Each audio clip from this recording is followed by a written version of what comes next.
Hey guys, how y'all doing today? My name is Franchise Fanatic and welcome back to the channel. And today, for you guys, this is another MonsterVerse review. Today we already tackled, not today, but we already tackled Kong Skull Island, the Skull Island anime, and Godzilla 2014. Now we're on to the next film in the MonsterVerse, which is of course Godzilla, King of the Monsters. I've been kind of, well, not in this movie. I've been busy, and it's 132 minutes. It felt like a long movie, but I'll say this. This film does not deserve the hate it gets. I know no one likes it. This is kind of like the black sheep or the black, I don't know, dinosaur of this, franchise. But I really enjoyed it. I don't think it was that bad. I mean, there were a few negatives which we'll get into, but overall, I do think it kind of rocked. Is it as good as Skull Island, the Kong movie, or the Godzilla film? I'm not counting Skull Island because it is canon, but it's an anime show and not a movie. I'm just ranking the movies here, but I will say that while Godzilla 2014 did kind of nail the darker, more realistic, menacing tone of what Godzilla can be, this is, I don't want to say more campy, but it's definitely not as slow. I almost said boring. It's not slow. This one has a lot more action going on. There's some new characters. Of course, the Elizabeth Olsen and Aaron Taylor Johnson's character, they kind of are off the grid, as confirmed. They're kind of AWOL, which makes sense, I guess. I mean, they're good characters and they're well acted, well written, but the fact that they left kind of makes it a little easier, I guess. But we have a new character now. We have Millie Bobby Brown, and we got some other characters as well. We got, of course, Mark, Emma, and Madison, or Maddie. So they're kind of like the family that we follow now. And it is cool to see, like, Ken Watanabe's character, Shirazawa, or something like that. He's back. Sally Hawkins' character, she's back, which is cool. So it is really nice to see these people from the older movies. Again, because when I started watching this MonsterVerse, I was like, how the fudge are these things connected? Like, the MCU, you can clearly tell it's all connected. Maybe not now, but back in the day you could, right? Star Wars, you could all tell it's all connected, all that stuff. And this one, I'm like, how do you know? And thankfully, there's some additional characters that show up. They actually pay straight up, tribute, and they reference the Skull Island movie, which is pretty dope. So a lot of things are doing right in this film. A few things are not, but overall, in terms of the positives, I will say that it is a more intense film. There is a lot more monster action, especially toward the middle and end. And there's a lot of really unique action in there as well regarding the monsters and all that. There's a really, it sounds weird, there's one of the coolest headshots I think ever, where the bad guy, Alan Jonah, I think, or yeah, I think so, he like shoots one of the guys in the face, and you don't see it obviously, but you see like the glass shattering in the back. I thought that was a cool shot. There's, kind of like the stereotypical bad guy kind of thing, which really wasn't in Skull Island too much, or Godzilla, and he's finally, you have a bad guy in this. And, this thing called the Orca, obviously spoilers if you haven't seen it. There's this thing called the Orca, and it's like this machine thing that they used to talk to orcas and different sea life, and then they kind of manipulated that and kind of, grossly exaggerated how it works, and then kaboom, we got bad guy, and we want, boom, some kind of really crazy outcome with this family because of the thing they made. And now they got to go back, and they got to try to save it, and then Madison's trying to get in charge, and all these plot points kind of converge, and yes, there is a lot of human dialogue in this movie. There's a lot of action, but for a movie called Goldfish, Godzilla, you don't see Godzilla a whole lot. I mean, he's in it a lot, but like, it's weird. Like, there's a lot of talking, and there's a lot of exposition. There's a lot of stuff going on, and thankfully, it's all good. And it's not boring, and it's not like, oh man, this is real. Like, where's the monster fight? You're looking at your watch or whatever, checking your phone. I don't have my phone with me, but you know what I'm saying. And it's kind of good that they make that human interaction good because it's like Jurassic Park.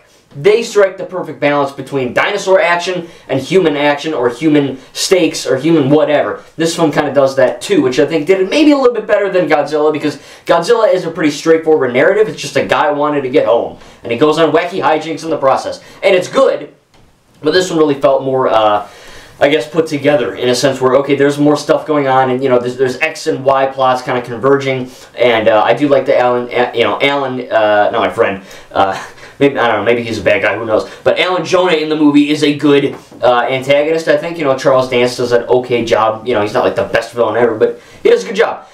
Madison, of course, Millie Bobby Brown does a good job as well. I haven't seen her in anything. I was like, oh, she's cute. And then I'm like, oh, she's in Stranger Things. I never saw that. Oh, she's in...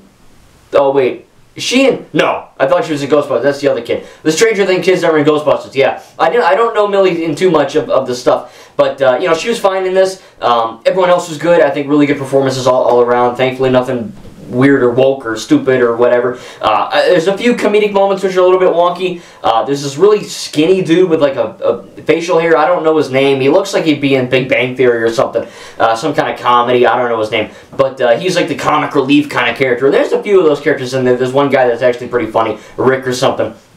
But you know, I was expecting, it's funny, like, you know, I'm trained on the MCU stuff where it's like, okay, action, and then funny, action, funny action, you know what I mean? And then it's like, okay, that works, but it's just weird to see like a blockbuster cinematic universe that isn't Star Wars, Marvel, or DC like this, and it's not just, yeah, there's jokes, but it's not like everything isn't played for a joke, which is nice. I've been refreshing, honestly, because there are jokes, but when there's action and crazy shit happening, yeah, they're not like cutting back to a human being like, poop, or like, you know, fart funny, or something like that. It's like, it works, you know what I mean? The comedy works to a degree. Again, there's a few lines here and there with that guy.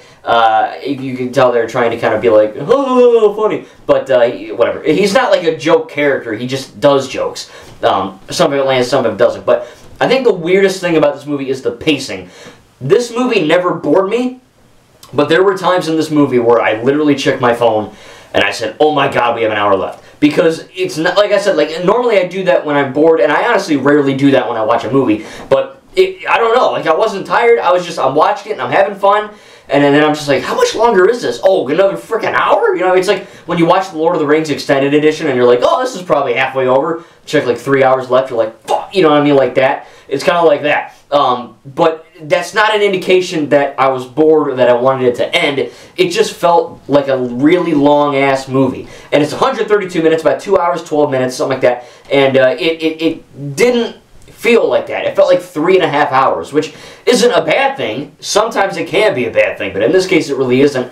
But yeah, it's just something I had to point out, because I'm sitting there and I'm like, I like what's going on. I like the orca thing. I think that's kind of interesting how they're doing that.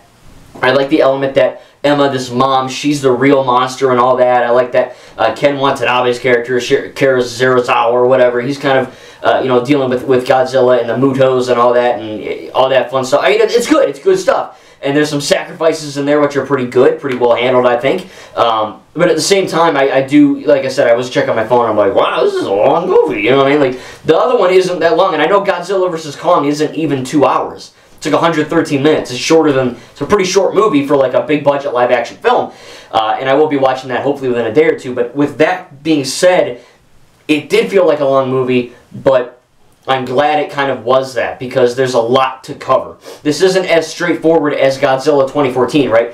We're dealing with the ramifications of that and how that kind of handles the characters and the, you know, Monarch and all that. But going forward with that, yeah, you kind of have to do something else. It's just going to be that same thing all over again. You know what I mean? Oh, monsters explode town. And yeah, obviously there is a town or cities, and Godzilla and you know, all these Mothra and Rodan and the freaking three-headed dragon, which was really cool. I didn't expect that. I never saw a trailer, so I didn't know what the F was going to go on. But there was one shot I remember. Okay, well, I'll say this. I did see a trailer back in the day, but I barely remember any of it. I just remember that shot of Millie Bobby Brown's character, Madison, in the rain, smiling. That's it. And I thought it was a dude for the longest time. Yeah, but I don't know why she's got a dude haircut, but what are you going to do? But yeah, I do think it was kind of funny that I'm like, oh, that's a weird-looking dude. And then I watched that movie last night, and I'm like, oh, it's a girl. It was just kind of childhood memory, I guess. I don't know. But yeah, it was a good movie. I really don't understand the hate. I mean, yeah, there's some jokes that don't work. It can feel a bit long at times, kind of, you know, weird with pacing. There's a lot of talking and a lot of dialogue and a lot of information.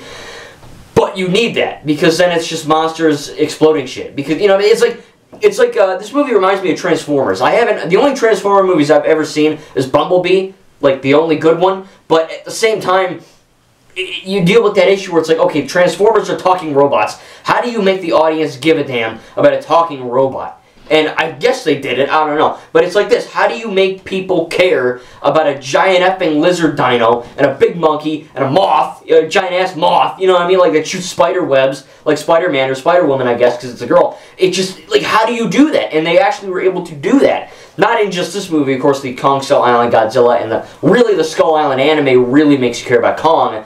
But with this, you know, Serizawa or whatever, his character is like, oh, Godzilla's the good guy, cool. And thankfully, by the end, I'm like, okay, I understand, you know, yeah, they don't talk, and they're just giant monsters, but some of them are good, some of them have like rivalries and they're coming back and there's all this lore, and it could have been handled really poorly, but I think for what they're doing, look, the MonsterVerse will never be Star Wars or the MCU to me. Never. But it's good. And it's a hell of a lot better than what I thought it was going to be. Because I saw the trailer right before I watched the movie, and then I, of course, saw the cover. Like, alright, I like Godzilla. I'm a dude, right? I like football. I like cars. I like women. I like sports. I like food. But, you know, I mean, like, monsters were never something I was that into. I was like, yeah, I like Godzilla. It's cool. But I'm like, how do you make me care about Godzilla? Other than he is cool. You know what I mean? Like, how do you do that? And I guess they just did it with the human characteristics and the editing and all that, and the, you know, the way they put the musical scores and all that, and the editing. There's a lot of crazy stuff in there that actually makes you care, not only about Godzilla, but you care about the stakes of these characters and the Orca device, and if Mark's going to get with Emma and, you know, get back to Emma and Madison, so you care about them. There's a lot of good stuff in there. And like I said, a few small negatives with the pacing.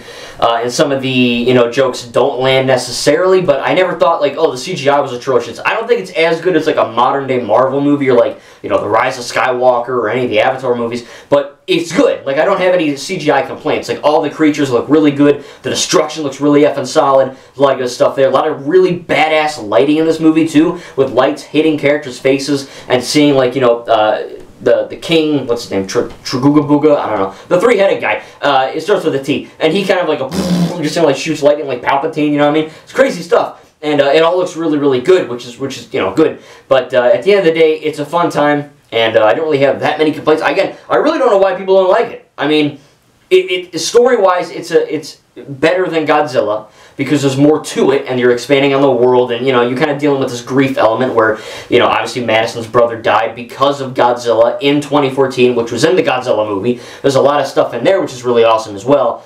You kind of see that kind of, I guess, transcend into this film, and from that you're like, okay, I see why this character's hurting and why their motivations are there and why Mark wants to kill Godzilla, and then he kind of has this arc where in the end he doesn't want to kill it because he realizes that these creatures were here before and they're, you know, bigger, and it's like Transformers but like good, you know what I mean? Basically, it's Transformers but good. That's what I can say. But I really don't have that many complaints. Like I said, the ones I already mentioned, but I really don't get it. If someone can explain in the comments, maybe not why you hate it, but why you think others hate it. I don't know. I mean, I didn't really hate it. I don't think it's as strong as Kong Skull Island. I don't know if anything will, because that movie, in my opinion, is like top-tier filmmaking. But this one is good. It's very good, and it's a lot better than what I thought. Again, a bit long at times, a bit stretchy at times. I'm like, all right, this should have been over a half hour. But like, there's so many action scenes and so many like big, you know, crazy bombastic moments that you're thinking, oh, this is the third act and this is the final battle, and then it just keeps going and going and going. And I'm not complaining, because it's more content and it's more movie for me to watch, and I like the movie, but it's weird, you know what I mean? Like, I don't want to say the pacing's bad or the editing's bad, because it's not. Maybe it's just me, but there were so many moments where I felt, okay, this is it, this is the final battle, and then it just keeps going, and you're like, oh man, it's 11 o'clock, oh boy, but like, I'm excited, you know, like, it's a good movie. I'm not like, oh, this sucked. Can this be over? You know, I mean, I didn't fast forward or nothing. I didn't take a break. It was a good movie, and I enjoyed watching it. But just a little thing. Again, Godzilla vs. Kong is going to be even shorter than this one, so I'm excited to see how that plays out. This is the newest one, and then I believe Godzilla X Kong, or I don't know what the X means. If they're versus, or one's a girl now, I don't know. But Godzilla X Kong, New Empire or something like that, that's going to be coming out, I believe, this year, in fact. So I'm excited to see that. But, and I know there's a Monarch show, so there's a lot of, you know, world building in this, which is really cool. But I am excited to see what happens next in this universe. Hopefully there's more callbacks, because I feel like if they're going to do a new family or a new, you know, set of characters every film, it's like, all right, what happened to that guy, or what happened to that, like, you know what I mean? Like, I just don't want characters to disappear and then never come back, and they don't give an explanation. I want that, you know what I mean? I want characters from this to be in the next one, or the one coming out this year, you know what I mean? Because they're not the best characters ever, but I like them, and I don't hate them, so that's cool. You know, they're well written for the most part, and their motives are clear, and the monster action's badass, and just really good CGI, awesome effects,